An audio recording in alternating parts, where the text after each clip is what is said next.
नमस्कार दोस्तों, दूसरी कक्षा में आपका स्वागत है। पिछली कक्षा में हमने पढ़ा कि हिंदी भाषा का उद्भव कैसे हुआ, उसका विकास कैसे हुआ। आज की जो कक्षा है उसमें हम पढ़ेंगे कि हिंदी की बोलियां कौन कौन सी है, क्योंकि आपके सिलेबस में ये टॉपिक है, और बोलियों की उपबोलियां कौन कौन सी है, इस विषय पर बात करेंगे। उससे पहले पिछली कक्षा में हालांकि इस विषय को हमें डिस्कस करना था कि जो हिंदी शब्द है, इस हिंदी शब्द की उत्पत्ति कैसे हुई।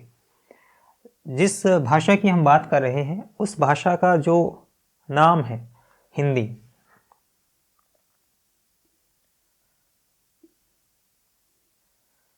इस शब्द की उत्पत्ति कैसे हुई। मैं हिंदी शब्द की बात कर रहा हूं, हिंदी भाषा के बारे में तो हमने पढ़ लिया था, हिंदी शब्द की बात कर रहा हूं। देखिए दोस्तों, ये जो सीमा रेखा है, इस तरफ पाकिस्तान है और इस तरफ इंडिया है। आपने एक नाम सुना होगा एक सभ्यता के बारे में, सिंधु घाटी सभ्यता।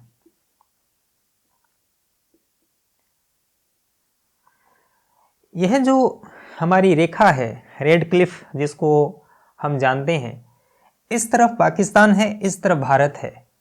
लगभग इस क्षेत्र से एक नदी गुजरा करती थी, अब तो विलुप्त हो चुकी है। इस नदी का नाम था सिंधु नदी। ठीक है। अब चूंकि हमें पता है कि पुराने जमाने में जितनी भी सभ्यताएं पैदा हुई, जितनी भी सभ्यताएं विकसित हुई, वो सारी सभ्यताएं लगभग नदियों के किनारे हुआ करती थी।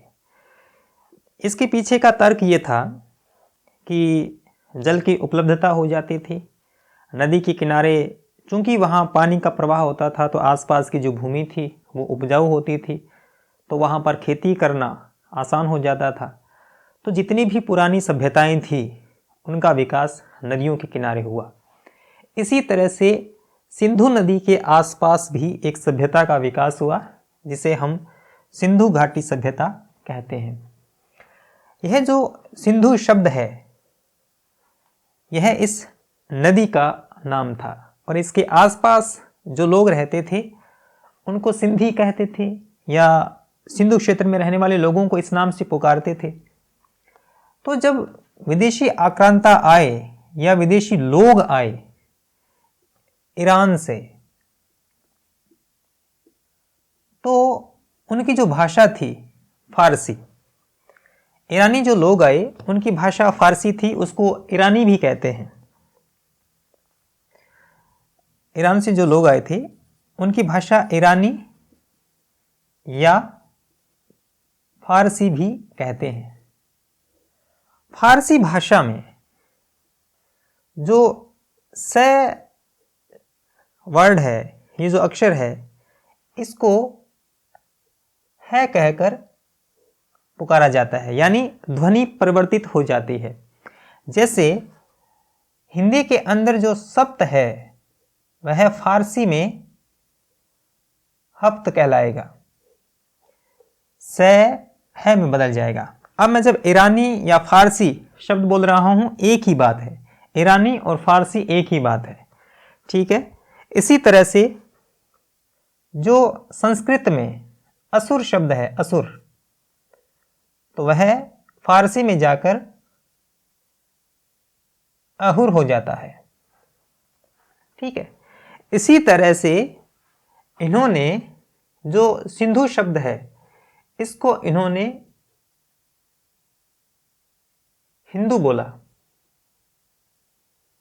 इसका अर्थ ये हुआ कि सिंधु पार जो लोग रहते हैं वो कौन है? हिंदू। और आगे चलकर यही शब्द क्या कहलाया? इस क्षेत्र को संबोधित किया हिंद के नाम से, है ना। वो लोग हिंदू और वह जो क्षेत्र कहलाया वो कहलाया हिंद। इसी तरह से जो फारसी भाषा है, फारसी भाषा में एक प्रत्यय है, वह प्रत्यय है इक। ठीक है, यह प्रत्यय जब हिंद में जुड़ता है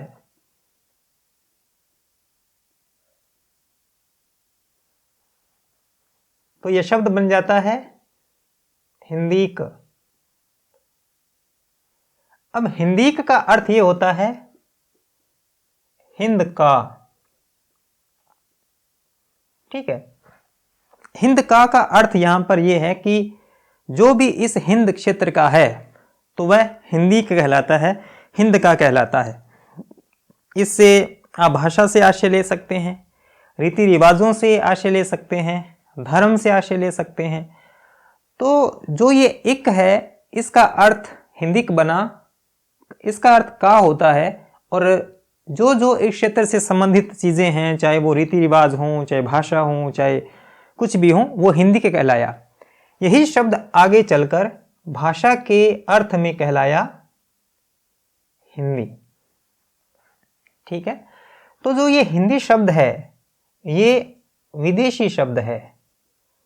अब इस बात पर गौर करना जरूरी है कि हिंदी भाषा विदेशी नहीं है।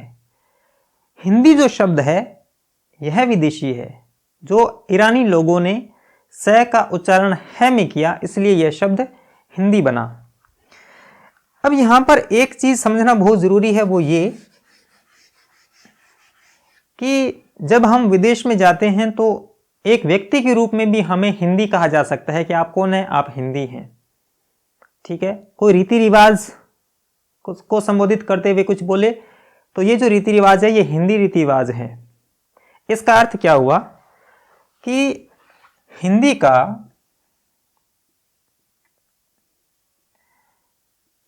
व्यापक अर्थ में इस्तेमाल होता है एक व्यक्ति के रूप में भी, रीति रिवाज के रूप में भी,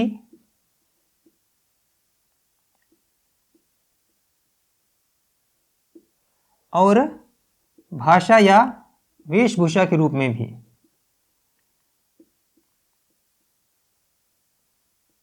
ठीक है, यह है व्यापक अर्थ में। लेकिन सामान्य अर्थ में इसका अर्थ लिया जाता है हिंदी से, सामान्य अर्थ में भाषा के रूप में। सामान्यतः हम हिंदी से भाषा का अर्थ समझते हैं, लेकिन व्यापक अर्थ में अगर हिंदी का अर्थ लेंगे तो हिंदी में सब कुछ आ जाता है। और जो हिंद है यह हिंदुस्तान, हिंद क्षेत्र जहाँ पर एक हिंदू जाति रहती है। अब चूंकि यह बहस चलती है कि हिंदू कौन, अब जो सनातनी है वह हिंदू है या मुसलमानों के आने से पहले यहाँ पर जो भी लोग रहा करते थे, चाहे वो मूल निवासी थे, दलित थे, जो भी थे, वो सारे क्या कहलाते हैं, हिंदू कहलाते हैं। तो यह जो हमारी चर्चा थी, यह चर्चा थी हिंदी शब्द को लेकर कि जो हिंदी भाषा का शब्द है, जो हिंदी शब्द है, यह किस भाषा से आया है। यह फारसी भाषा का शब्द है, जिसको ईरानी भी कह सकते हैं। उन लोगों ने स का उच्चारण है के रूप में किया। ध्वनि परिवर्तन के कारण यह शब्द सिंधु से हिंदू बना, सिंधी से हिंदी बना, हिंदिक से बना। तो ये चर्चा आपको समझ में आ गई होगी, मैं उम्मीद कर सकता हूँ। ये हिंदी शब्द की उत्पत्ति की बात है और यह सर्वमान्य मत है। अलग अलग, देखिए मैंने पिछली कक्षा में भी ये बात की कि हर मान्यता के पीछे विद्वानों के अलग अलग मत है। तो जो सर्वमान्य मत है, परीक्षा की दृष्टि से जो महत्वपूर्ण मत है, उस पर हम बात करेंगे। ठीक है, क्योंकि हम चर्चा पढ़ाई के उद्देश्य से कर रहे हैं। हमारी जो परीक्षा है और प्रतियोगी परीक्षाओं में जो प्रश्न पूछे जाते हैं उससे संबंधित हम चर्चा कर रहे हैं। तो आज की चर्चा जो हमारी है वो हिंदी की बोलियां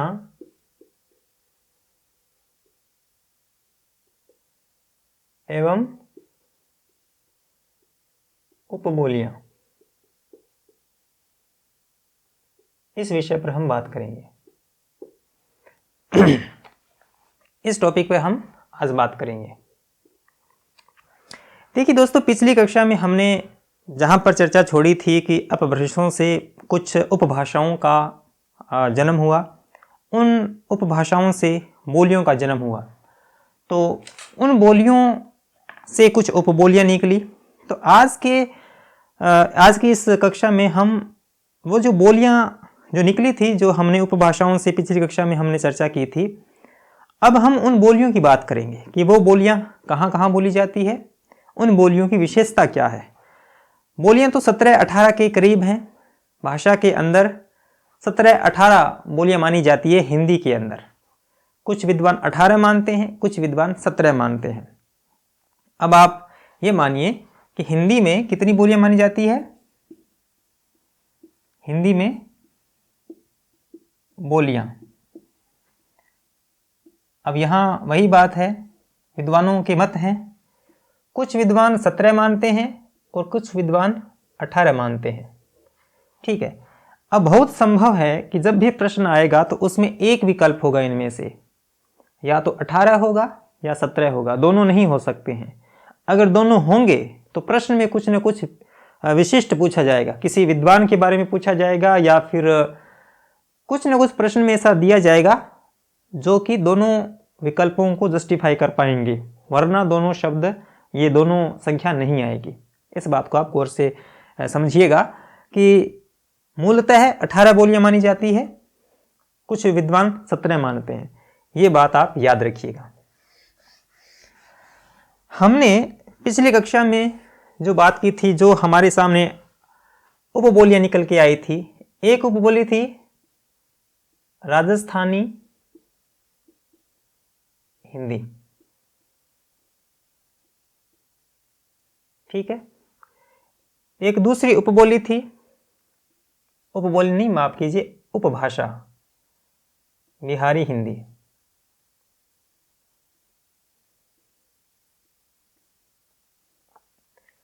तीसरी, अब याद करना आसान है, पूर्वी और पश्चिमी। ठीक है, पूर्वी हिंदी।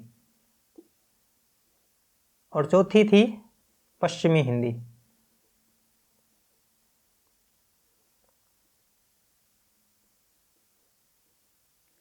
ठीक है, ये 4 उपभाषाएं थी जो हमने हिंदी से संबंधित पढ़ी, उपभाषाएं।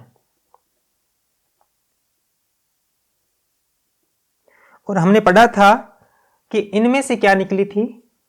बोलियां, जो कि 18 बोलियां थी।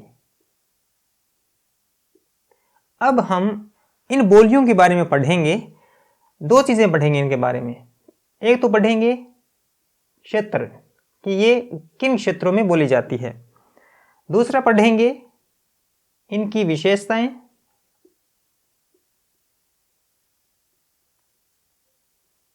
और इनकी उपबोलियां।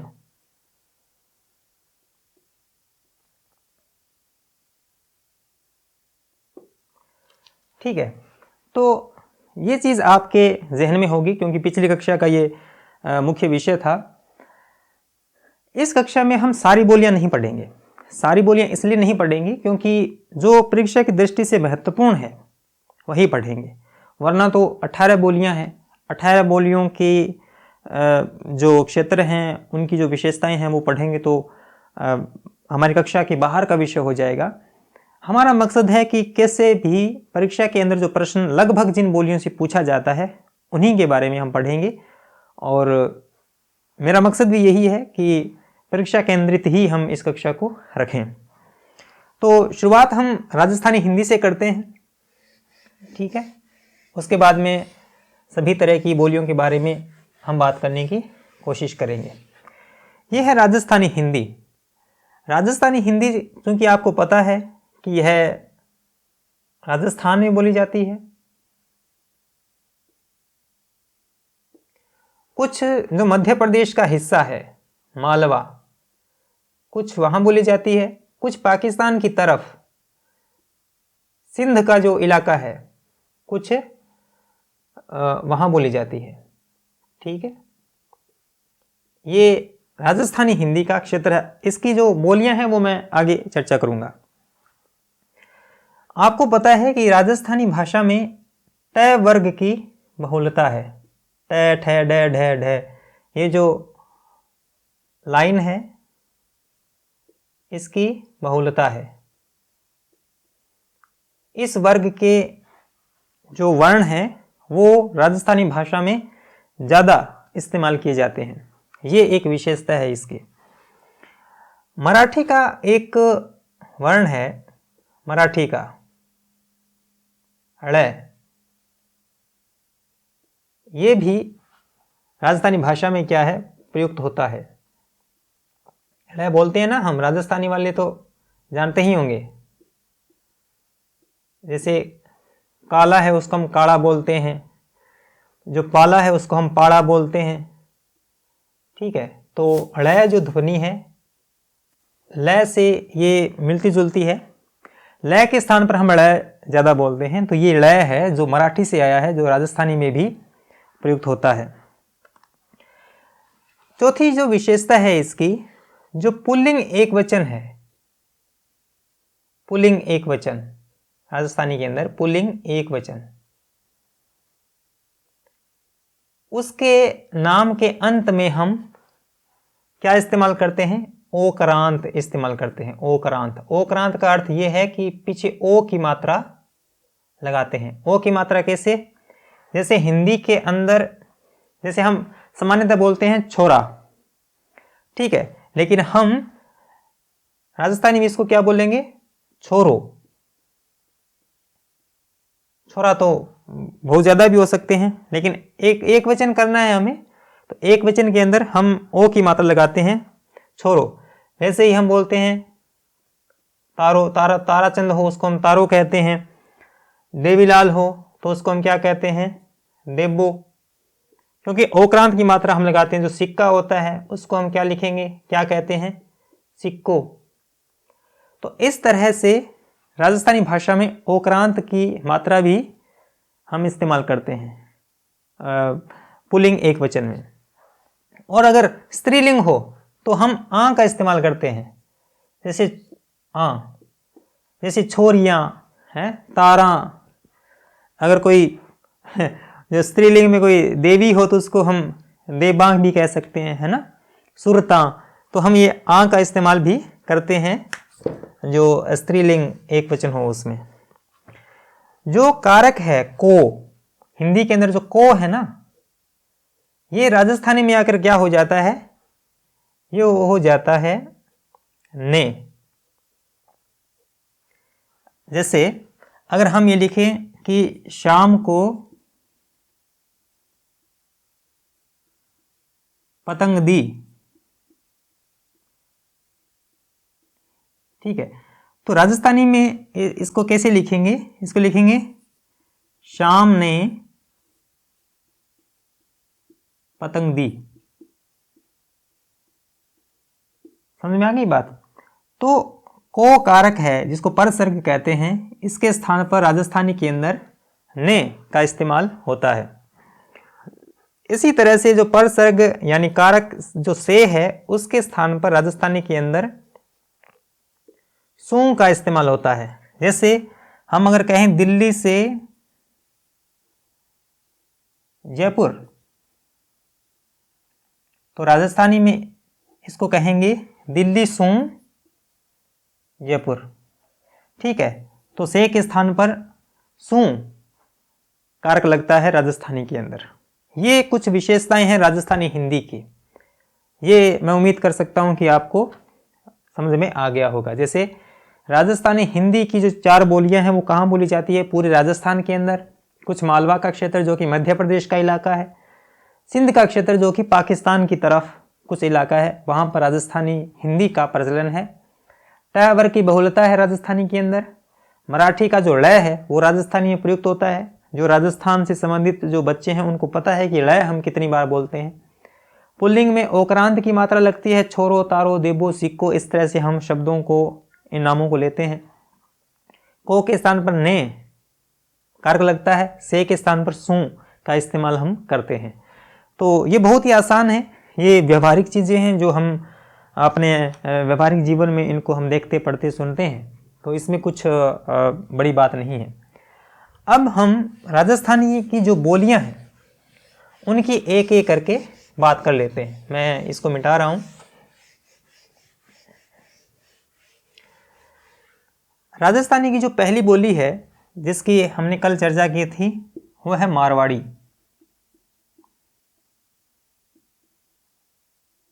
ठीक है, मारवाड़ी। मारवाड़ी जो है हम इसको दो हिस्सों में पढ़ेंगे। पहले तो हम देखेंगे कि ये कहाँ कहाँ बोली जाती है, क्षेत्र, और दूसरे इसकी जो उपबोलियां हैं उसके बारे में हम बात करेंगे कि इसकी भी उपबोलियां कौन कौन सी है। क्षेत्र तो है कि जोधपुर जो मारवाड़ का इलाका है, मारवाड़ी जोधपुर में बोली जाती है, जोधपुर का जो इलाका है। और मारवाड़ी तो दरअसल पूरे राजस्थान में ही बोली जाती है। मारवाड़ी का हर क्षेत्र में एक अंश है। जैसे जोधपुर में बोली जाती है, जैसे बीकानेर में, बीकानेर के क्षेत्र में मारवाड़ी बोली जाती है, जैसे जैसलमेर में,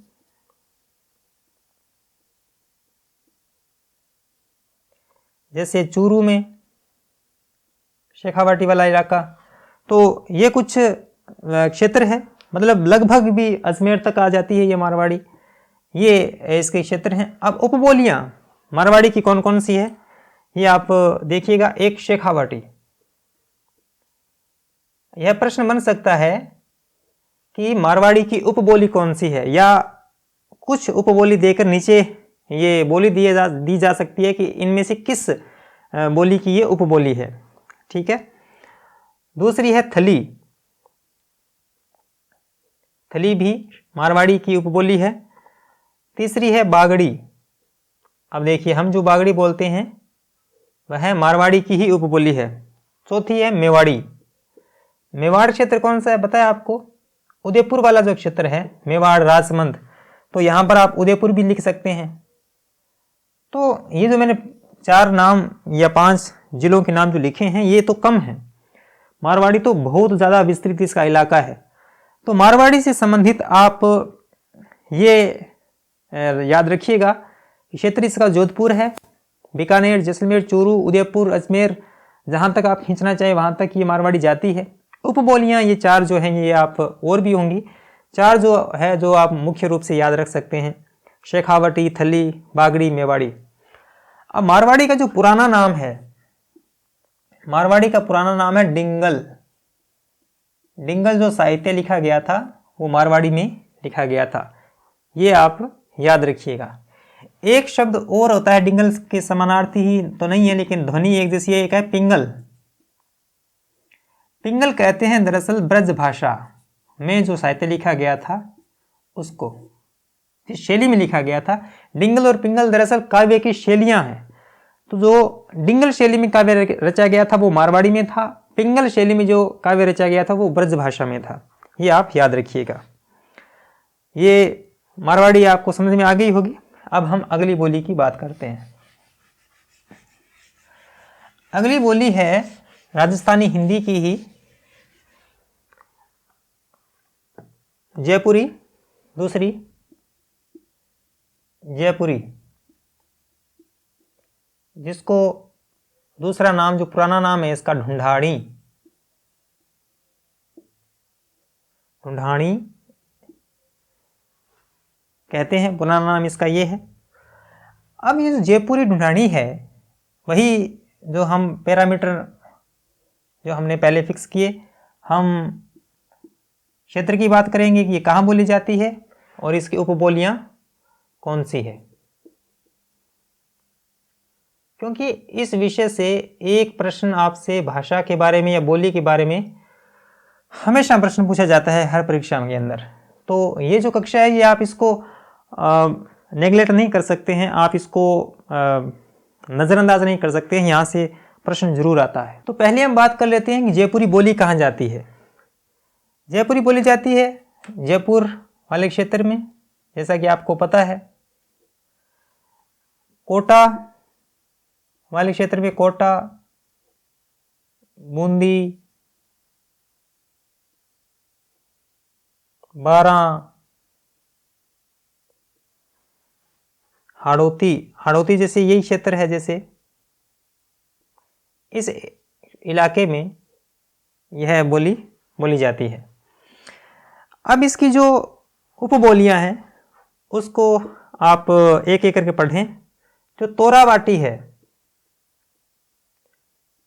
तोराबाटी बहुत महत्वपूर्ण है। ये शब्द आपने बहुत बार सुना होगा, पढ़ा होगा। ये जयपुरी की उपबोली है जिसको परीक्षा में बहुत बार पूछा जाता है। दूसरी उपबोली है कांठड़ा,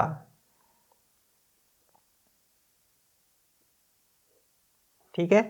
तीसरी उपबोली है चौरासी,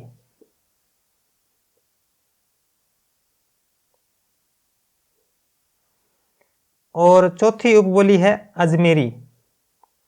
अजमेरी इसलिए क्योंकि यह अजमेर में भी, ये जो जयपुरी है ये अजमेर में भी बोली जाती है। आप अजमेर और लिख लीजिए यहां पर, ठीक है।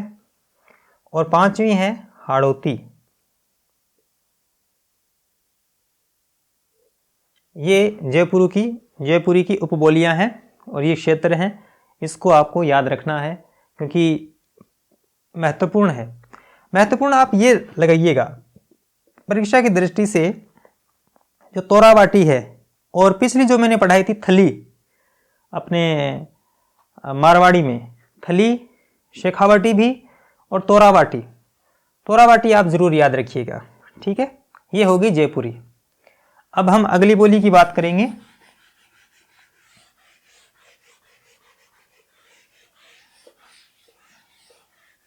तीसरी बोली है, क्योंकि राजस्थानी की हम सारी बोलियां पढ़ेंगे। तीसरी है मालवी।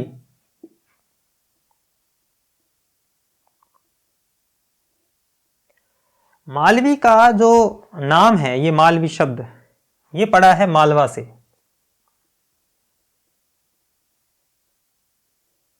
और ये जो मालवा क्षेत्र है, ये उज्जैन के आसपास का जो क्षेत्र है उसको कहा जाता है, जो कि मध्य प्रदेश में है। उज्जैन के आसपास का क्षेत्र जो कहाँ है, एमपी में है। इसको आप याद रखिएगा। अब ये बोली कहाँ जाती है, ये क्षेत्र हम देख लेते हैं। राजस्थान के अंदर ये प्रतापगढ़ में अधिकांश बोली जाती है, क्योंकि प्रतापगढ़ का जो एरिया है वही मध्य प्रदेश से लगा हुआ है, मालवा क्षेत्र से जुड़ा हुआ है। तो प्रतापगढ़, जैसे अपना मध्य प्रदेश का इंदौर, रतलाम, ठीक है। प्रतापगढ़, इंदौर, रतलाम, उज्जैन का जो क्षेत्र है, आप प्रतापगढ़ के साथ आप टोंक भी ले सकते हैं, टोंक भी इसमें आता है। ये तो हो गई मालवी के क्षेत्र। इसकी जो उपबोलियां हैं, उपबोलियां वो आप गौर से पढ़िएगा, और जो इंपॉर्टेंट है मैं उसके निशान भी लगा दूंगा। पहली जो है वो सोंडवाड़ी।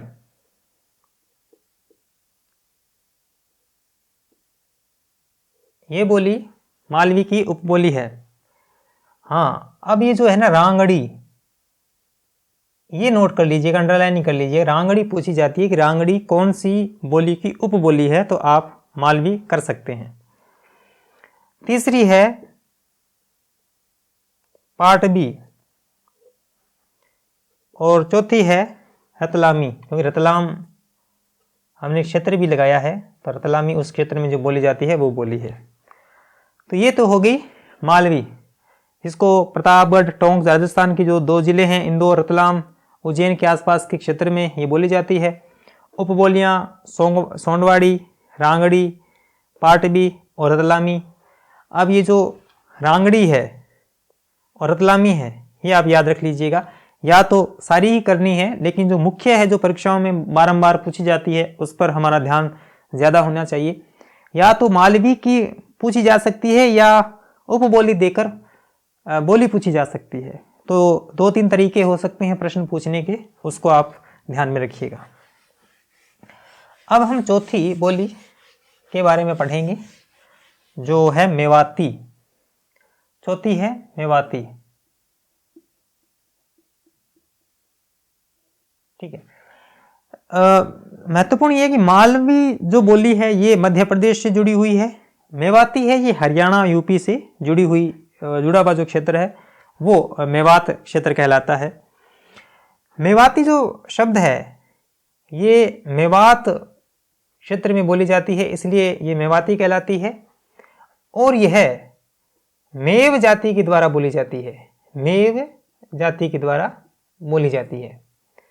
ठीक है, ये याद रखिए। मेव जाति के द्वारा, मेव जाति जहां पर रहती है वो क्षेत्र है मेवात, और मेवात में जो बोली जाती है वो बोली है मेवाती। ठीक है, तो इस क्रम को आप याद रखिएगा। मेवाती है वो कहाँ बोली जाती है, ये महत्वपूर्ण है। राजस्थान के अंदर भरतपुर जो जिला है वहाँ, भरतपुर के बाद में अलवर,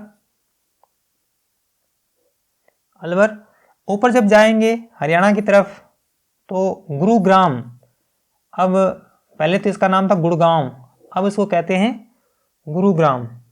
ठीक है, दिल्ली में भी, दिल्ली के कुछ इलाकों में भी ये बोली बोली जाती है। ठीक है, अब इसकी जो उपबोलियां हैं उसमें से जो महत्वपूर्ण उपबोली है जिसको आपको याद रखना है वो है अहीरवाटी। ये आपने परीक्षा में शब्द बहुत बार देखा होगा कि अहीरवाटी जो बोली है वो कौन सी बोली की है, ये राजस्थानी की है। इसके बाद में राठी, इसके बाद में नहरे उपबोली भी मेवाती की है। चौथी है कठर उपबोली, ये आप याद रखिएगा। और पांचवी जो महत्वपूर्ण है गुजरी, ये भी मेवाती की उपबोली है।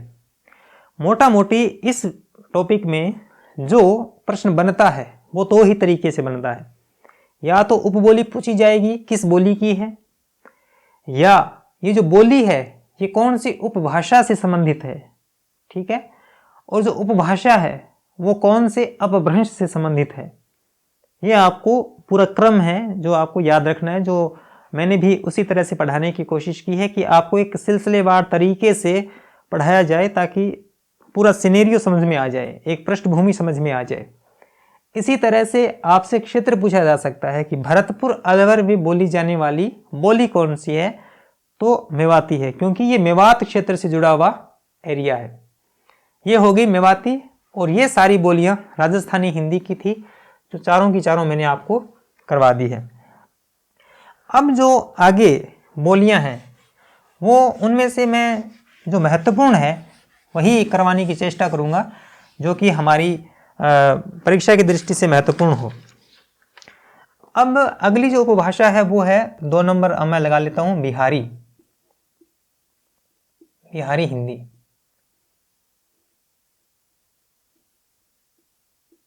ठीक है, बिहारी हिंदी के अंदर 3 बोलियां थी। एक थी भोजपुरी, एक थी मैथिली, और एक थी मगही। भोजपुरी याद रखने में कोई दिक्कत नहीं होनी चाहिए। जो भी बिहारी लोग हैं वो भोजपुरी भाषा का इस्तेमाल करते हैं, भोजपुरी गाने भी बिहार के हैं, तो बिहारी हिंदी से संबंधित भोजपुरी याद रखने में कोई दिक्कत नहीं आनी चाहिए, मैं ऐसी उम्मीद कर सकता हूँ।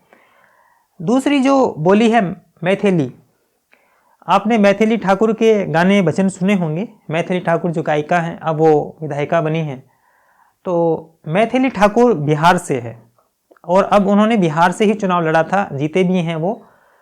तो उन गायिका से आप यह याद रख सकते हैं कि मैथिली ठाकुर बिहार की हैं, इसलिए मैथिली बिहार से संबंधित है। याद रखने का ये एक तरीका है। मगही आप याद रख लीजिएगा, मगध क्षेत्र में जो बोली जाती है बोली, ये मगही है। अब बिहारी हिंदी की सबसे अधिक बोली जाने वाली बोली भोजपुरी है। बिहारी हिंदी की सबसे अधिक बोले जाने वाली बोली कौन सी है? भोजपुरी। भोजपुरी बहुत ज़्यादा बोली जाती है, आप ये याद रखिएगा। लेकिन मैथिली हम इसलिए पढ़ेंगे, मैं इसमें मैथिली सिर्फ एक मैथिली आपको पढ़ाना चाहूँगा। मैथिली इसलिए क्योंकि विद्यापति की जो रचनाएं हैं, बहुत बड़े साहित्यकार हैं और इसमें साहित्यिक रचना भी बहुत ज़्यादा हुई है, इसलिए मैथिली को हमें गौर से पढ़ना चाहिए। तो मैथिली जो लैंग्वेज है, इसका क्षेत्र हम पढ़ते हैं कि कहाँ बोली जाती है। तो पहला क्षेत्र है चंपारण, बिहार का जो चंपारण है वहाँ पर मैथिली बोली जाती है। दूसरा है मुजफ्फरपुर, मुजफ्फरपुर, ठीक है। तीसरा क्षेत्र आप लीजिए भागलपुर,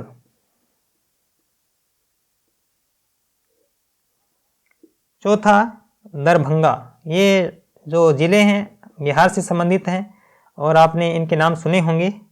एक ले लीजिए आप पूर्णिया, यहाँ पर मैथिली बड़े धूमधाम से बोली जाती है। अब ये जो मैथिली है, इसको मिथिला की बोली कहा जाता है। मिथिला, मिथिला की बोली कहा जाता है, ठीक है। और इसकी जो उपबोलियां हैं उनको आप एक एक करके याद करने की कोशिश कीजिएगा। देखिए, चार बोली तो चार दिशाओं पर है, उत्तरी मैथिली, दक्षिणी मैथिली, पश्चिमी मैथिली, पूर्वी मैथिली। चार बोलियां तो कन्फर्म है, ठीक है। ये आप याद रख लीजिएगा, उत्तरी मैथिली, ठीक है। इसी तरह से पश्चिमी, पूर्वी और दक्षिणी, ठीक है। चार तो ये हो गए। अब पांचवी लिखिए आप, पांचवी कहाँ लिखा हूं, यही दिख रहा है क्या आपको? छीका छीकी, छीका छीकी, ये मैथिली की बोली है। और छठी लिखिए जोलहा,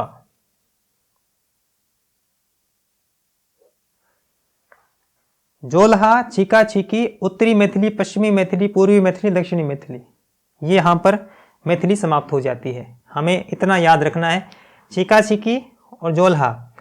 ये पूछा जा सकता है कि मिथिला की बोली किसे कहा जाता है, तो आप इसको मैथिली को कह सकते हैं। चंपारण, मुजफ्फरपुर, भागलपुर, दरभंगा और पूर्णिया, ये क्षेत्र है मैथिली का, इसको आप याद रखिएगा। अब हम हिंदी बिहारी हिंदी की मैथिली को एक को ही पढ़ेंगे, ठीक है, और ज़्यादा महत्वपूर्ण नहीं है। अब वो भाषा में आ जाइए आप तीसरी है पूर्वी हिंदी,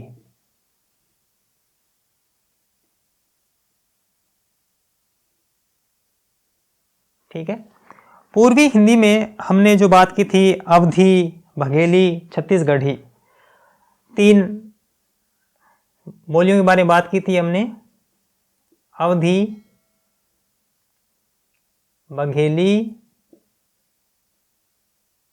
और छत्तीसगढ़ी। याद रखने का तरीका क्या है?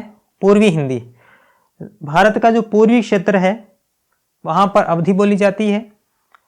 अब बघेली और छत्तीसगढ़ी, इसको याद रखने का जो तरीका है वो ये है कि भूपेश बघेल नाम के एक मुख्यमंत्री हुए थे छत्तीसगढ़ के, अगर किसी को याद हो तो बघेल साहब कहाँ के मुख्यमंत्री थे? छत्तीसगढ़ के। तो दो आप इस तरह से याद रख सकते हैं, अवधी पूर्व से याद रख सकते हैं। तो इसमें हम केवल अवधी के बारे में पढ़ेंगे। अवधी जो भाषा है, अब वो भाषा के रूप में है, इसमें इतना साहित्य सृजन हुआ है, इतना कुछ लिखा गया है।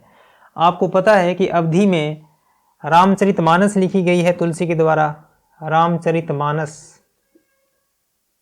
ये किस में लिखी गई है? रामचरितमानस। और जो सूफी काव्य है, सूफी काव्य भक्ति काल के अंदर, ये सारा अवधि में लिखा गया। सारा तो कहना ठीक नहीं होगा, लेकिन अधिकांश जो हिस्सा है सूफी काव्य का वो अवधि में लिखा गया। इसलिए अवधि से प्रश्न बनता है और बहुत शानदार प्रश्न बनता है, इसको आप याद रखिएगा। हम अवधि के बारे में पढ़ेंगे। और अवधि बोली कहाँ जाती है? अवध क्षेत्र में, अवध क्षेत्र में। और अवध शब्द बना किससे है? अयोध्या से। यानी अयोध्या की जो बोली है वो कौन सी है? अवधि है। और अयोध्या में कौन थे? राम। और रामचरितमानस किस भाषा में लिखा गया? अवधि में। तो ये जो डॉट्स है ना, जो इंटरकनेक्ट होते हैं आपस में, इसको आप समझ के भी याद रख सकते हैं। अवधि में रामचरितमानस लिखी गई, राम जी अयोध्या से थे, तो अवधि कहाँ बोली जाती है? अवध क्षेत्र में, अयोध्या में। तो ये याद रखने वाली बात है। अवधि के बारे में बात कर लेते हैं कि कहाँ बोली जाती है। पहला तो आप यही लिखिए, अयोध्या। अयोध्या कहाँ है? यूपी में, ठीक है। दूसरी, यूपी में एक और है जिला, लखनऊ। लखनऊ में अवधि बोली जाती है। सीतापुर में अवधि बोली जाती है। और फैजाबाद, फैजाबाद भी एक जिला है, फैजाबाद, यहाँ पर भी अवधि का बड़ा क्रेज है। और पांचवा एक और लिख लीजिए आप, सुल्तानपुर, ठीक है।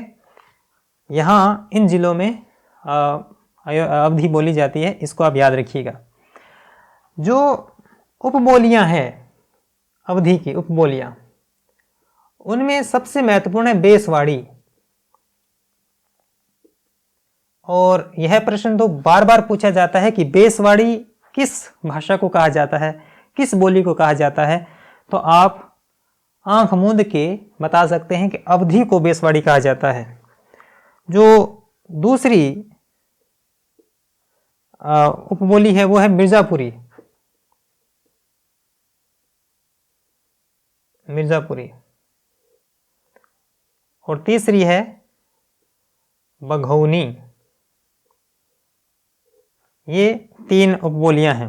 आपको मैंने बताया कि अवधि को कौशली भी कहते हैं, कौशली भी, और बेसवाड़ी भी कहा जाता है। यह दो शब्द आपको याद रखने हैं, कौशली भी और बेसवाड़ी भी। ये अवध क्षेत्र में बोली जाती है, जिसको अयोध्या कहते हैं। अयोध्या का तद्भव रूप अवध है। तद्भव यानी टूटा फूटा रूप, तद्भव। रामचरितमानस अवधि में लिखी गई सूफी काव्य का अधिकांश हिस्सा, 90% से भी अधिक हिस्सा अवधि में लिखा गया। अयोध्या में, लखनऊ में, सीतापुर में, फैजाबाद में, सुल्तानपुर में ये क्षेत्र है अवधि का। ये तीन उपबोलियां हैं, बेसवाड़ी, मिर्जापुरी और बघौनी। इसको आपको याद रखना है, ठीक है। ये हो गई अपनी पूर्वी हिंदी की अवधि। हम इसका एक ही ये बोली पढ़ेंगे। अब चलते हैं पश्चिमी हिंदी, जो कि हमारी आखिरी उपभाषा है। इसकी दो बोलियों के बारे में हम बात करेंगे। दो बोलियां कौन कौन सी? एक तो ब्रज भाषा, क्योंकि ब्रज भाषा तो बहुत महत्वपूर्ण है। पश्चिमी हिंदी, ब्रज भाषा और अवधी भाषा। हिंदी के साहित्य में इन दो बोलियों का बहुत बड़ा योगदान है। जो कृष्ण काव्य है ना, वो ब्रज भाषा में लिखा गया है। जो रीति काल है उसकी अधिकांश रचनाएं ब्रज भाषा में हुई है। तो ब्रज भाषा बहुत महत्वपूर्ण है। तो पहले, और ये सबसे बड़ा क्षेत्र है, हिंदी भाषा का सबसे बड़ा क्षेत्र है ये, बोलियों की दृष्टि से, ठीक है, सबसे बड़ा क्षेत्र है, ठीक है, ये याद रखिएगा।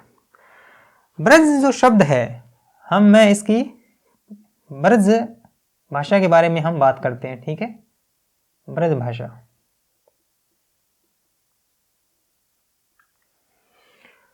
ब्रज शब्द है, ब्रज का अर्थ क्या है? ब्रज का अर्थ है गायों का समूह। गायों का समूह है या चारागाह।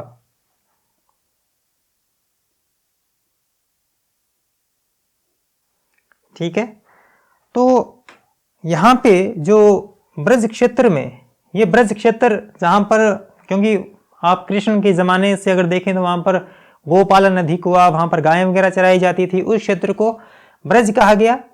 और यहाँ पर जो बोली जाने लगी भाषा, उसको कहा जाने लगा ब्रज भाषा। और ब्रज भाषा के अंदर जिस तरह का साहित्य रचा गया, सबसे सुंदर साहित्य अगर हिंदी साहित्य में जो रचा गया वो ब्रज भाषा में रचा गया। और ब्रज भाषा इतनी समृद्ध है, वो बोली थी और आज हम उसको भाषा के रूप में देखते हैं। पिछली कक्षा में जैसा कि मैंने बताया था आपको कि भाषा बोली से ही बनती है ना। भाषा बिगड़कर बोली होती है और बोली समृद्ध होकर भाषा बनती है। तो जो ब्रज भाषा थी, ब्रज में जो बोली जाने वाली बोली थी, वो समृद्ध होकर क्या बन गई? ब्रज भाषा बन गई। इतनी देर मैंने आपको बताया था कि इसमें जो काव्य रचा गया था आदिकाल के अंदर, उसको कहा जाता था पिंगल। पिंगल का अर्थ मोटा मोटी ये है कि जो श्रृंगार काव्य रचा गया, श्रृंगार काव्य, उसको पिंगल कहा गया। और जो डिंगल काव्य रचा गया था, उसका मतलब था वीर काव्य। ये आप याद रखिएगा। काव्य की शैलियां हैं। डिंगल यानी मारवाड़ी में जो वीर काव्य रचा गया था उसको डिंगल कहा गया। जो श्रृंगार काव्य रचा गया था उसको पिंगल कहा गया था। श्रृंगार काव्य रचने के लिए आप एक मुलायम भाषा का इस्तेमाल करेंगे। मुलायम भाषा ब्रज भाषा से अधिक कौन सी हो सकती है भला? तो ये है। अब हम बढ़ते हैं कि ब्रज भाषा बोली कहाँ जाती है। अब इसमें कहने वाली बात ही नहीं है। मथुरा आपको पता ही है, कृष्ण जी का ननिहाल। दूसरा क्षेत्र है आगरा, अलीगढ़। ठीक है, मथुरा में बोली जाती है, आगरा में बोली जाती है, अलीगढ़ में बोली जाती है। इसमें आप और लीजिए ग्वालियर,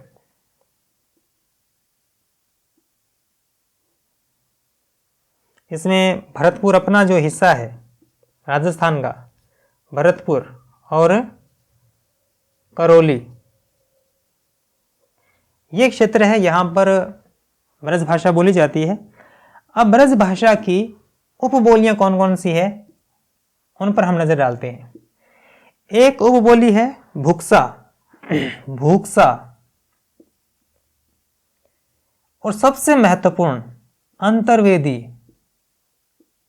ठीक है, ये आप याद रखिएगा कि अंतर्वेदी जो है ये कौन सी बोली की भाषा उपबोली है, तो आप अंतर्वेदी इसको आराम से कर सकते हैं। इसकी एक और है भरतपुरी। ठीक है, चौथी है डांगी, डांगी बोली है। और पांचवी जो कि मथुरा के आसपास बोली जाती है, माथुरी। ये इसकी हो गई बोलियां जो कि ब्रज भाषा की है। और ईश्वर चंद्र गुप्त ने इसको ब्रजबुली कहा है। ये आप फैक्ट याद रखिएगा, ब्रजबुली। ब्रज भाषा को ब्रजबुली किसने कहा है? तो ये कहा है ईश्वर चंद्र गुप्त ने। ईश्वर चंद्र गुप्त ने। ठीक है, तो ये ब्रज भाषा से संबंधित बातचीत है। सबसे बड़ा जो पश्चिमी हिंदी का क्षेत्र है वो सबसे बड़ा है, और उसमें ये जो बोली है ब्रज भाषा, ये साहित्य की दृष्टि से बहुत महत्वपूर्ण है। तो इसमें आपने गौर किया होगा, ब्रज का अर्थ हो गया गायों का समूह या चारागाह, जिसको इस क्षेत्र में जो बोली बोली गई उसको ब्रज कहा गया, ब्रज भाषा कहा गया। ब्रज भाषा में श्रृंगार काव्य रचा गया जिसको पिंगल कहा जाता है। डिंगल का जो काव्य शैली है वो वीर काव्य की थी। भुक्सा, अंतर्वेदी, भरतपुरी, डांगी, माथुरी, ये ब्रज भाषा की उपबोलियां हैं। अगर आप क्षेत्रों की बात करें तो मथुरा, आगरा, अलीगढ़, ग्वालियर, भरतपुर और करौली ये क्षेत्र है जहां पर ब्रज भाषा प्रमुखतः बोली जाती है। अब पश्चिमी हिंदी की सबसे महत्वपूर्ण और हिंदी की दृष्टि से सबसे महत्वपूर्ण बोली जिसकी बात हमें करनी चाहिए, और इससे संबंधित प्रश्न आना स्वाभाविक है, आएंगे ही। यह बोली है खड़ी बोली।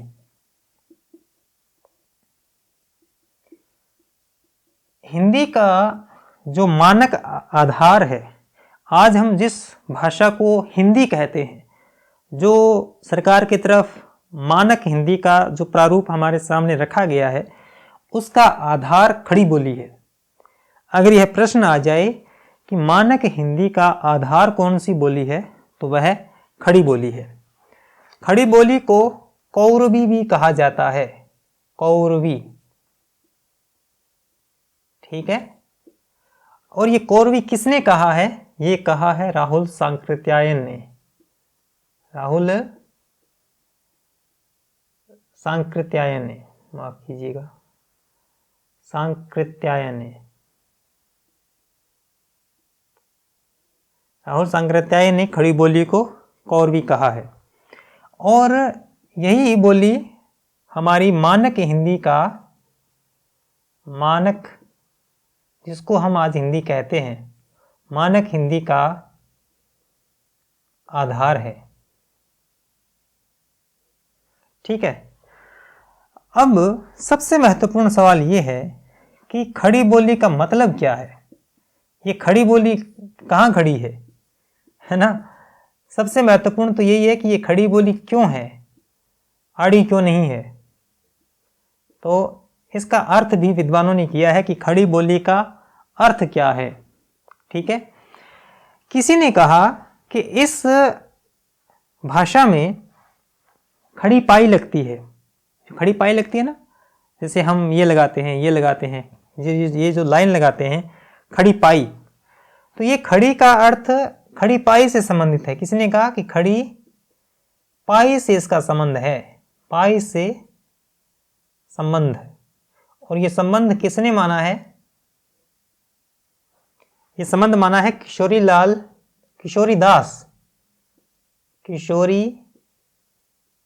दास वाजपेयी ने इसको खड़ी पाई से संबंधित माना है। किसी ने कहा है कि ये गंवारू भाषा है, गंवारू, ठीक है। तो गंवारू किसने कहा है? गंवारू कहा है गिलक्राइस्ट ने, गिलक्राइस्ट ने। ये आपको याद रखना है, खड़ी बोली से संबंधित ये जो फैक्ट हैं, ये याद रखना है। खड़ी पाई से संबंध माना है किशोरी दास वाजपेयी ने, गंवारू भाषा खड़ी बोली को कहा है गिलक्राइस्ट ने, और किसी ने कहा है कि कर्कश है, ये कर्कश भाषा है, कर्कश, कानों को प्रिय नहीं लगती है, ये कहा है व्याकरण के रचयिता जिसका नाम हमने बार बार सुना है, कामता प्रसाद गुप्त, कामता प्रसाद गुप्त ने इसको कर्कश भाषा कहा है। खड़ी बोली है, तो किसी ने कहा कि ये सीधी है, तो इसको सीधी किसने कहा है? सुनीति कुमार चटर्जी ने, सुनीति कुमार चटर्जी ने। ये सबसे महत्वपूर्ण फैक्ट है जिसको आपको याद रखना है। और भी कहा राहुल सांकृत्यायन ने, खड़ी पाई से संबंध स्थापित किया किशोरी दास वाजपेयी ने, गंवारू कहा गिलक्राइस्ट ने, कर्कश कहा कामता प्रसाद गुप्त ने, सीधी कहा है, सह से सु याद रख लीजिएगा, सीधी कहा है सुनीति कुमार चटर्जी ने। ये खड़ी बोली का नामकरण है जिसको आपको याद रखना है। अब हम बात करते हैं कि ये बोली कहाँ जाती है, क्षेत्रों के बारे में हम बात कर लेते हैं। ये रामपुर में बोली जाती है, ये मुरादाबाद, ये जगह का नाम पूछ के पूछा जा सकता है कि ये बोलियां कहाँ बोली जाती है, इसलिए इसका क्षेत्र भी याद रखना बहुत जरूरी है। एक है बिजनौर, ठीक है। चौथा मेरठ, मेरठ बहुत बार आता है, मेरठ में खड़ी बोली बोली जाती है जिसको आप याद रखना है। पांचवा है सहारनपुर, सहारनपुर, और छठा है अंबाला, हरियाणा का अंबाला।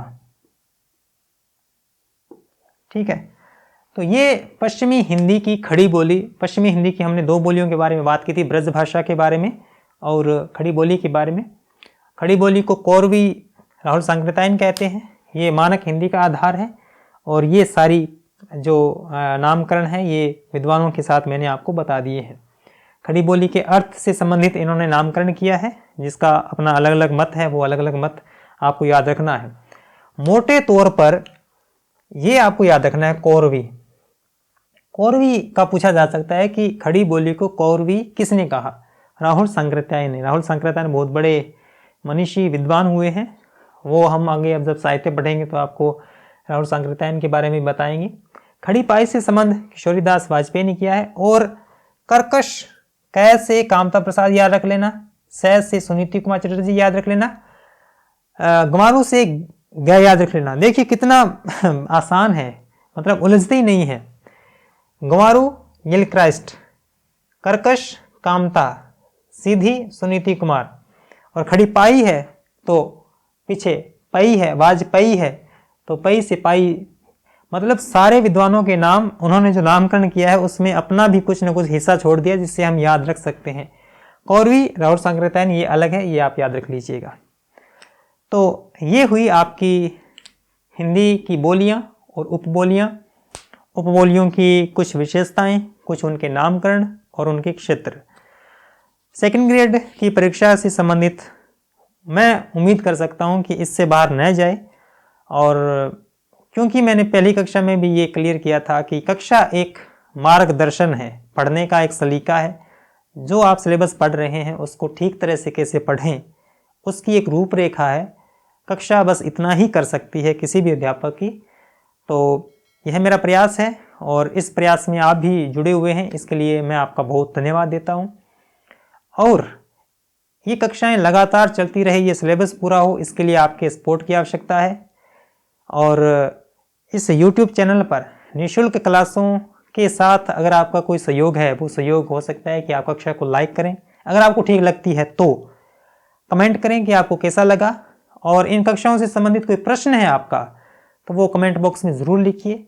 जो लाल वाला बटन है सब्सक्राइब का वो दबाएं, क्योंकि आप एडमिशन हमारा यही है, सब्सक्राइबर बढ़ेंगे वैसे ये चैनल बढ़ेगा और हमारा ये जो प्रयास है ये बहुत लोगों तक जाएगा। आपके कमेंट, आपके लाइक और आपके इस सब्सक्राइब की वजह से ही अन्य विद्यार्थियों तक ये कक्षा पहुंच सकती है, और आप शेयर कर सकते हैं जिस भी विद्यार्थी को आप जानते हैं जिसको लगता है कि हिंदी उसको पढ़ना है और आपको लगता है कि हम जो प्रयास कर रहे हैं वो उसके लिए भी लाभदायक हो सकता है, तो आप उसके साथ भी शेयर कर सकते हैं। मिलेंगे अगली कक्षा में, तब तक के लिए धन्यवाद।